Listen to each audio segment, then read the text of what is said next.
So I have my mealy that's been resting in the fridge. Okay, pretty firm. You're going to dust 1/8 of an inch thick. Okay. So I'm going to do this first because my dough is pretty firm. Okay. And this always works a little bit better. Then when it gets larger, then you can start to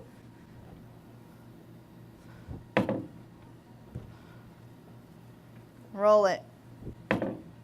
If it starts to stick, put more flour. And just keep turning it so you get at least something wide enough for your pan, okay?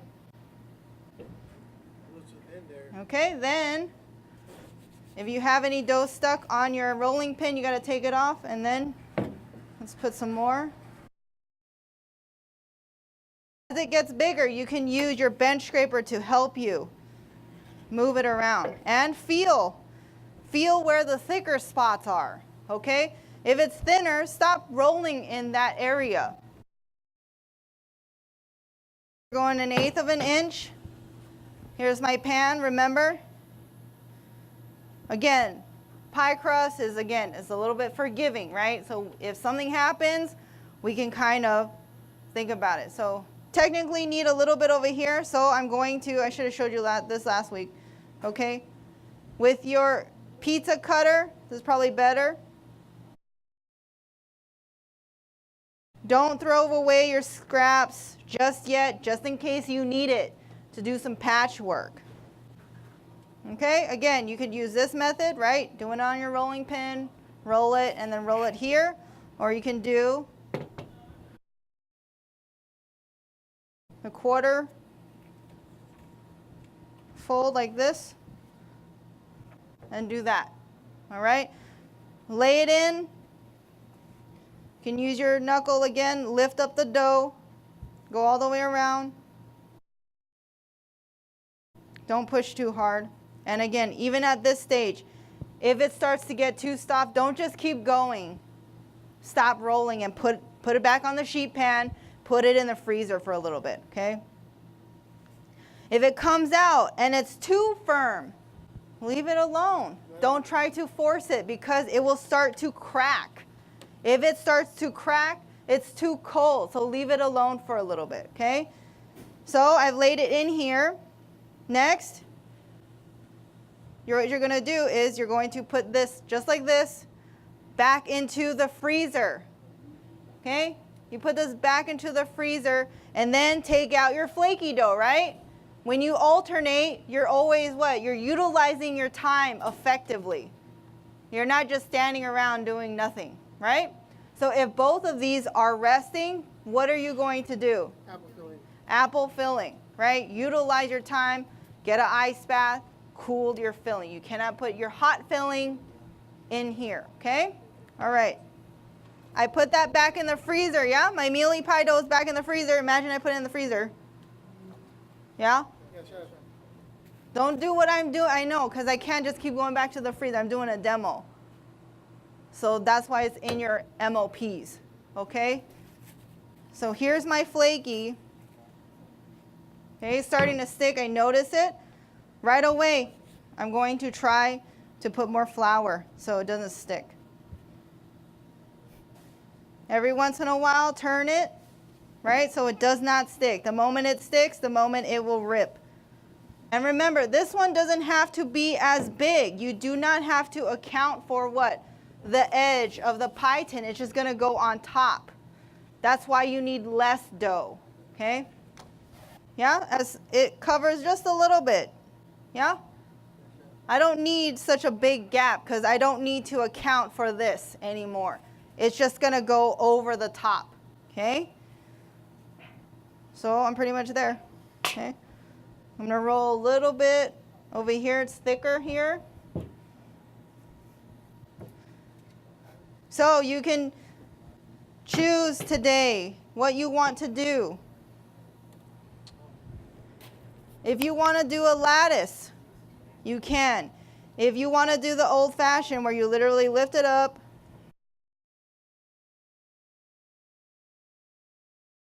Okay? So imagine that I have my crust, I fill it, right?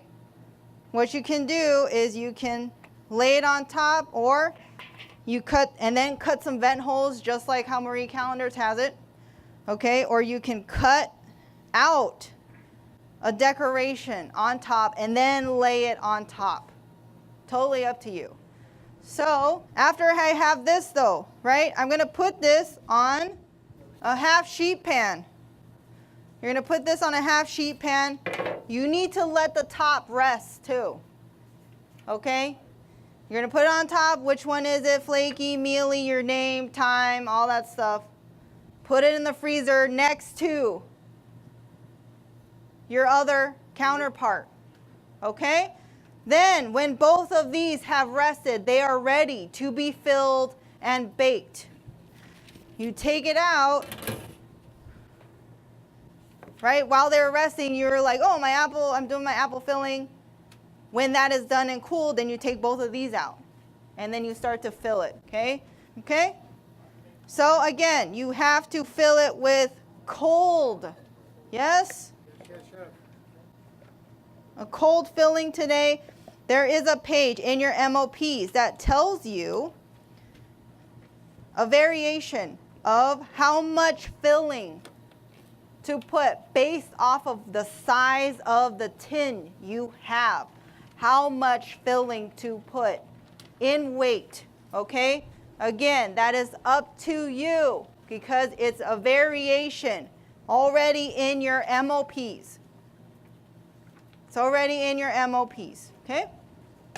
All right, so let me smooth this out a little bit so it heats evenly in the oven.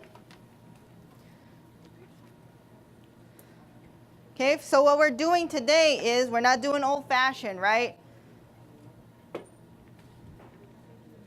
So the mound of apples is pretty small. If you want more apples than this, okay, fine. That's up to you. Remember, it's a range, okay? So, like I mentioned before, you could fill it, and then you have a design over here, right?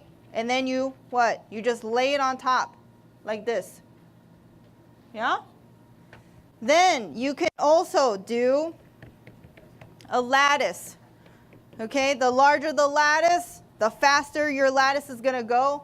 The smaller, yeah, your lattice, you're going to take a longer time weaving your lattice. It's up to you today. All right? I'm going to dip. If you don't have this today, because this is, yeah, it's fine if you don't have this. You have your pizza cutter today. Okay? You don't really need this. If you have this and you can just roll this to whatever size, all your strips are the same. Remember to dip it in flour. If not, you have a ruler. Get a ruler, a straight edge, and then get your pizza cutter and cut it. But first, what? Measure. Measure. Don't just eyeball it. Don't just, okay. Oh, how come all my strips are different sizes? I don't know. You tell me. Make sure you have what? Something that is sellable. It looks consistent. The look is a specific standard. Okay? You're not cooking at home anymore. Yeah? You're cooking for the public. And you're cooking something, you're making something in which someone is what? They're paying their hard-earned money for. You're not going to make something that is substandard. Yeah? So measure. Yeah, look out for the details. Okay? Okay, like this. I'm going to go across. Remember to keep the size.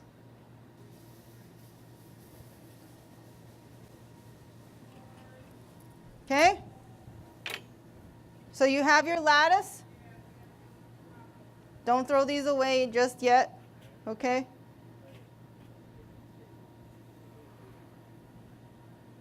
And you're going to lay these like this. Obviously, because it's circular, you don't want to put the long pieces on the edge. Okay? The smaller pieces, this will emulate where you're going to place your product, okay?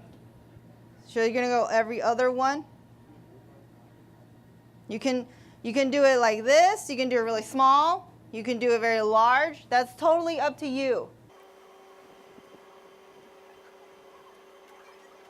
And then I'm gonna use this one just on the edge. All right?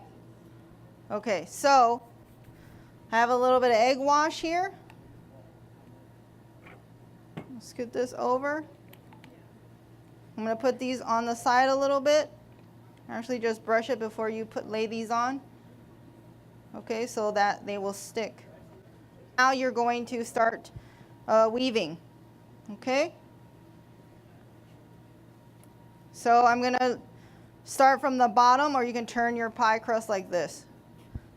So I'm going to use a smaller one because I'm at the smaller edge. Okay? So every other one you're going to bring down, okay?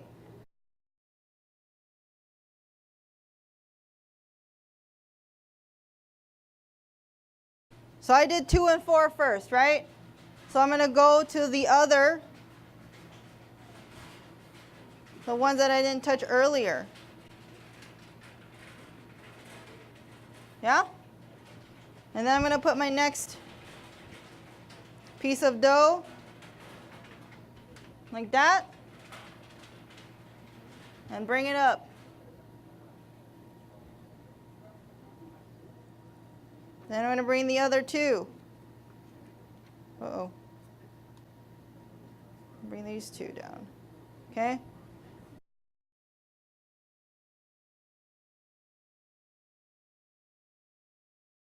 And again, you don't have to make all the strips this wide. You can make them smaller if you want. It's really up to you, okay? So, don't trim the edges yet, okay? I'm going to go around and tuck them just like I did last week, okay? I'm going to go all the way around.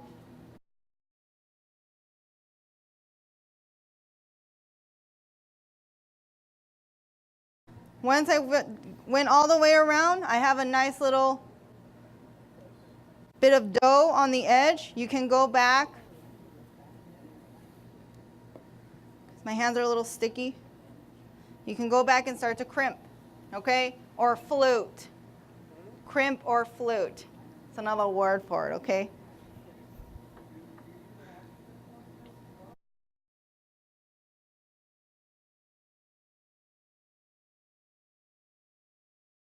Okay, I'm dipping into flour so it doesn't mess up, okay? It doesn't mess up your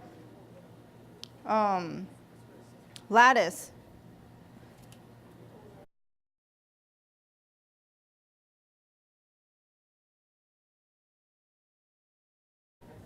Right after you do this, you're ready to bake.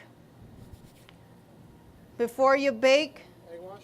You do a little bit of egg wash, very light.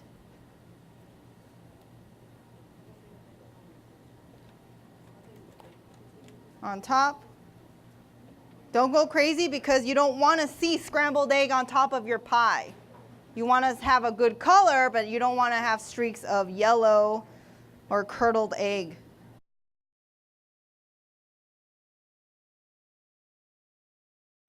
I'm putting a little bit on the edge here.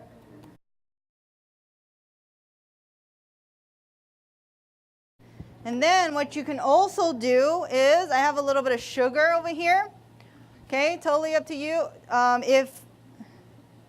If you do want to use cinnamon, don't go crazy with the cinnamon because cinnamon will burn very easily. Okay, so if you put cinnamon and sugar, don't put too much cinnamon. You put it on top, it will turn too dark and it will make your pie look like it burned. So you don't want that look either, okay? So I'm going to put a little bit of sugar on my crust. I'm going to put it on a half sheet pan with my name on it.